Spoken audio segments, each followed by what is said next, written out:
Dear students, welcome to my YouTube channel Narang classes. आज हम करेंगे recording of partnership transaction. Transaction of partnership firm are recorded according to the principle of double entry system and is in the case of sole proprietorship concern, a partnership firm will also prepare trading account, profit and loss account and balance sheet. Student, जैसा कि आपने 11th standard में final accounts prepare किए थे, उसके अंदर आपने trading account, profit and loss account और बैलेंस शीट बनाई थी। सभी प्रकार की फर्म्स को, सोल प्रोप्राइटरशिप को, सभी प्रकार की कंपनियों को अपने फाइनल अकाउंट्स प्रिपेयर करने होते हैं।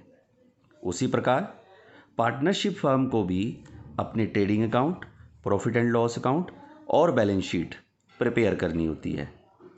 The only difference between the accounting of sole trader and the partnership firm is that profit of the partnership firm are divided among the partners.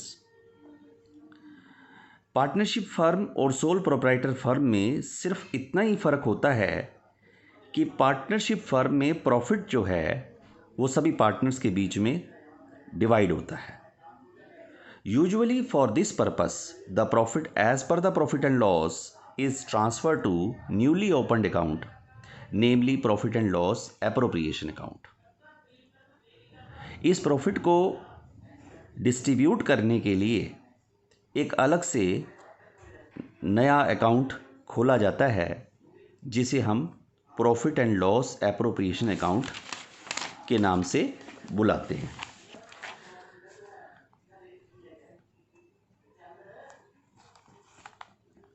इस profit and loss appropriation account की दो sides होती हैं, जिस तरह से बाकी accounts की होती हैं, डेबिट साइड और क्रेडिट साइड। डेबिट साइड के अंदर प्रॉफिट का यूटिलाइजेशन किया जाता है और क्रेडिट साइड के अंदर सबसे पहले प्रॉफिट एंड लॉस के प्रॉफिट को लाया जाता है। आइए हम इसको नोटबुक पर समझाते हैं। Profit and loss appropriation account.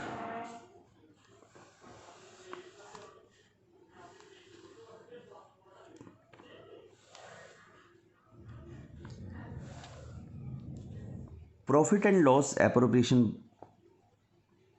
का परफॉर्मा इस प्रकार से है। सबसे पहले क्रेडिट साइड में by profit and loss account का बैलेंस ट्रांसफ़र किया जाता है। इसका मतलब प्रॉफिट होता है। प्रॉफिट को आपने profit and loss appropriation account की क्रेडिट साइड में ट्रांसफ़र कर दिया। डेबिट साइड में जो चीज़ आप जो अमाउंट आप पार्टनर्स को डिस्ट्रीब्यूट कर रहे हो वो सब मेंशन किया जाता है। सबसे पहले हम समझेंगे to interest on capital. Partner ने जो कैपिटल कंट्रीब्यूशन किया है उस कैपिटल कंट्रीब्यूशन पर उनको इंटरेस्ट दिया जाता है। ये इंटरेस्ट की रेट पार्टनरशिप एग्रीमेंट में रिटर्न में दी गई होती है। सपोज कीजिए कि एक पार्टनरशिप फर्म में ए और बी दो पार्टनर हैं। पार्टनर ए ने बिजनेस के अंदर 2 लाख रुपए इन्वेस्ट किए हुए हैं, कैपिटल कंट्रीब्यूशन किया हुआ है। पार्टनर बी ने 1 लाख रुपए का कंट्रीब्यूशन किया हुआ है। Interest on capital partnership agreement में 6% दिया हुआ है और ये 6% ईयरली इंटरेस्ट होता है। तो इस प्रकार से पार्टनर ए का जो इंटरेस्ट बनता है वो 12,000 बनता है। इसी प्रकार से पार्टनर बी का जो इंटरेस्ट ऑन कैपिटल बनता है वो 6,000 बनता है। इस तरह से 12,000 और 6,000 टोटल 18,000 इंटरेस्ट ऑन कैपिटल बनता है, जो कि हम profit and loss appropriation account की डेबिट साइड में अमाउंट कॉलम में लिख देते हैं। इसी तरह से यदि किसी पार्टनर ने फर्म में अपनी सेवाएं प्रदान करी हैं, बिजनेस में अपनी सर्विसेज प्रोवाइड करी हैं, उन सर्विसेज के बदले में उसको सैलरी दी जाएगी। ये सैलरी भी यहाँ पर डेबिट साइड में मेंशन की जाएगी। सपोज़ कीजिए ए ने अपनी सर्विसेज पार्टनरशिप को प्रोवाइड करी हैं और पार्टनरशिप डीड में सर्विसेज की कंडीशन लिखी हुई है, उस कंडीशन के हिसाब से उसको सैलरी दी जाएगी। सपोज़ कीजिए पार्टनर ए का 4,000 पर मंथ का वेतन या सैलरी मेंशन है पार्टनरशिप डीड में, तो 12 मंथ के हिसाब से 48,000 पार्टनर ए को सैलरी दी जाएगी। इसी प्रकार से यदि किसी पार्टनर ने फर्म को बिजनेस दिया है तो उस बिजनेस के लिए उसे कमीशन दिया जाएगा। सपोज़ कीजिए पार्टनर बी ने फर्म को बिजनेस दिया और वो बिजनेस के बदले में उसे कमीशन 12,000 रुपीज़ क्वेश्चन के अंदर मेंशन था, जो हमने एज इट इज़ लिख दिया। इस तरह से सबसे पहली डेबिट साइड में जो आइटम यहाँ लिखी गई वो थी इंटरेस्ट ऑन कैपिटल। उसी तरह से सेकंड आइटम जो लिखी गई वो थी सैलरी। थर्ड आइटम जो लिखी गई वो था कमीशन।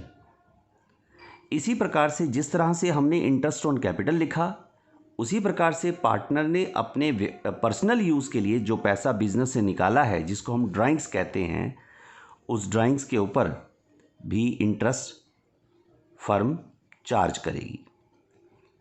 तो वो जो पैसा चार्ज किया जाएगा वो फर्म में इनपुट है, इनकमिंग्स है, तो उसको क्रेडिट साइड में लिखा जाएगा बाय इंटरेस्ट ऑन ड्राइंग्स।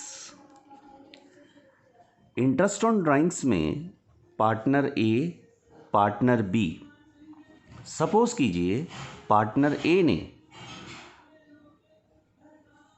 पूरे साल में 20,000 रुपये फर्म से विड्रॉ किया है और पार्टनरशिप डीड में 6% रेट ऑफ इंटरेस्ट ड्राइंग के ऊपर चार्ज किया जाता है, और पार्टनर बी ने 10,000 रुपये का ड्राइंग किया है, इसके ऊपर भी 6% चार्ज किया जाता है। इंटरेस्ट ऑन कैपिटल और इंटरेस्ट ऑन ड्राइंग में जो मेन डिफरेंस होता है वो ये होता है कि ये जो परसेंटेज इंटरेस्ट ऑन कैपिटल की है उसको पूरे साल की मानी जाती है, लेकिन इंटरेस्ट ऑन ड्राइंग, क्योंकि इसमें ये मेंशन नहीं होता कि पूरे साल में पार्टनर ने जो अपने पर्सनल यूज़ के लिए ड्राइंग्स निकाली है वो कौन सी डेट को निकाली है, तो इसके लिए हम एक एवरेज रेट लेते हैं 6 मंथ।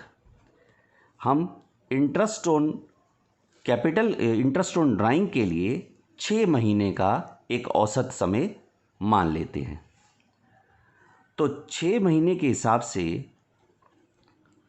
पार्टनर ए का जो इंटरेस्ट ऑन ड्राइंग बनता है वो 600 रुपीज़ बनता है। इसी तरह से पार्टनर बी का जो इंटरेस्ट ऑन ड्राइंग बनता है वो 300 रुपीज़ बनता है। तो इस तरह से टोटल इंटरेस्ट ऑन ड्राइंग 900 बन जाता है। इसके बाद डेबिट और क्रेडिट साइड का टोटल किया जाता है। यदि क्रेडिट साइड का टोटल ज़्यादा आता है और डेबिट साइड का टोटल कम आता है तो जो बैलेंस होता है, बैलेंस बचता है, उसे टू प्रॉफिट ट्रांसफर्ड टू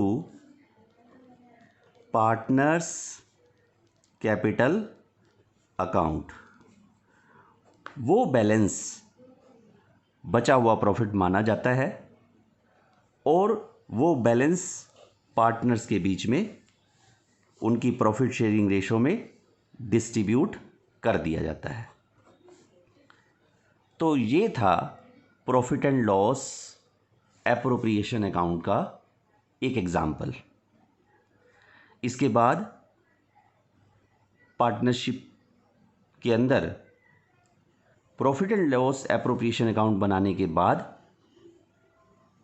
जो खाते बनाए जाते हैं वो है पार्टनर्स कैपिटल अकाउंट और पार्टनर्स करंट अकाउंट, जिसे हम अपने अगले वीडियो में आपको विस्तार से समझाएंगे। आशा है कि आपको हमारा वीडियो पसंद आया होगा। यदि हमारा वीडियो पसंद आए तो उसे लाइक और शेयर ज़रूर करें। Thank you for watching my video.